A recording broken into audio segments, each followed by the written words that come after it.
Hi guys, nongeye kubasuhuza nk'uko bisanzwe, ni Sereveriye. Kora subscribe kugira ngo dukomeze kugendana akantu ku kandi.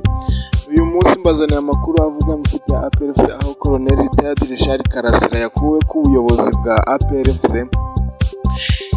Iyi kipe APR FC iri mu bibazo bikomeye cyane, ariko ubuyobozi bw'ikipe APR FC bwaje kuba buhinduka. Ni ukuvuga ngo amakuru yacu reka tuyahere hano, ariko bakunzi ba Rayon Sport, bakunzi bandi mu ikipe igiye atandukanye, ntimujye kure, yose ndaza kubaciramo. Reka duhere mu ikipe ya APR FC. Colonel Retired Richard Karasira wari umuyobozi w'ikipe ya APR FC, Chairman yakuwe mu nshingano ibifitanye isano ni ibintu bifitanye nyine isano na mpaga y'ikipe ingabo iheruka guterwa. Ni amakuru yatangiye kuvugwa mu gitondo kuri uyu wa kane, ndetse Byiza TV mu masaha ya nyuma ya saa sita ibihamirizwa n'umwe mu bantu ba hafi muri iyi kipe. Colonel Retired Richard Karasira yari umuyobozi wa APR FC, yari ku buyobozi bwa APR FC kuva muri Kamena 2023, asimbuye na General Mubaraka Muganga wari umaze kugirwa umugaba mukuru w'ingabo z'u Rwanda.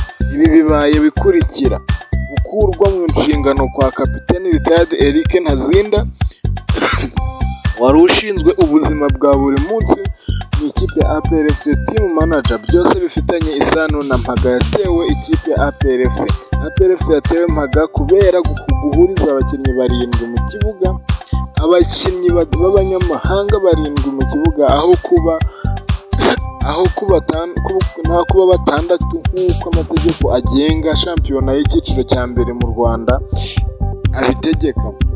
Ibi byabaye mu mukino w'umunsi wa 8 wa shampiyona wabaye ku cyumweru tariki ya 3 Ugushyingo 2024, wari wakiriwe na Gorilla FC kuri Kigali Pele Stadium. Ku wa 3 tariki ya 6 Ugushyingo 2024 nibwo komisiyo ishinzwe amarushanwa yafashe umwanzuro ko ikipe ya APR FC iterwa mpaga y'ibitego 3-0.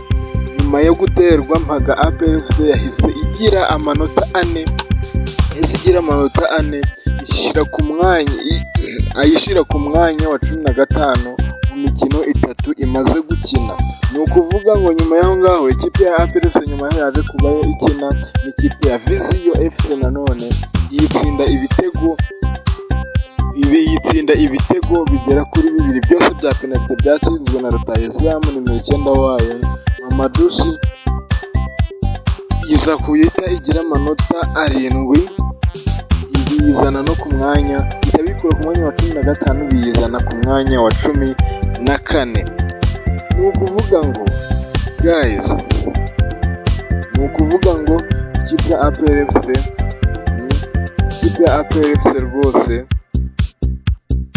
ikipe ya APR FC rwose ntabwo biba byoroshye, iri mu bihe bibi pe. Ikipe ya APR FC iri mu bihe bibi bigaragarira buri wese. Niyo mpamvu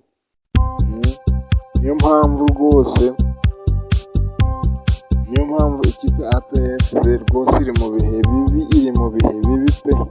Ikipe ya APR FC iri mu bihe bibi.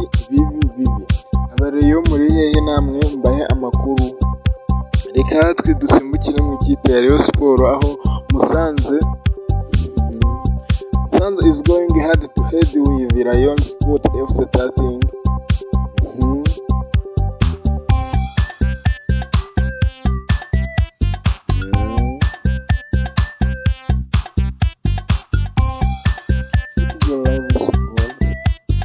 Aho ikipe ya Rayon Sport nayo yaje kuba ikisasira ikipe ya Musanze FC ikayitsinda igitego kimwe ku munsi wa 8 wa shampiyona. Nanone ngira ngo abashaka amakuru mu ikipe ya Musanze ya Rayon Sport ndetse n'ikipe ya Musanze muraza kuyasanga, muraza kuyagera, ndibuze kuyabereka, ndibuze kuyabaha mu gihe kiri imbere, mu masaha ari imbere. Mbahaye amakuru y'ikipe ya APR FC. Naje mu kanya gatoya, ahasigaye tugiye dutindaje mu kanya gatoya. ahasigaye tujye kuba dukomeza amakuru agiye atandukanye. Guys, I love you so much. Kuri subscribe, ndakunda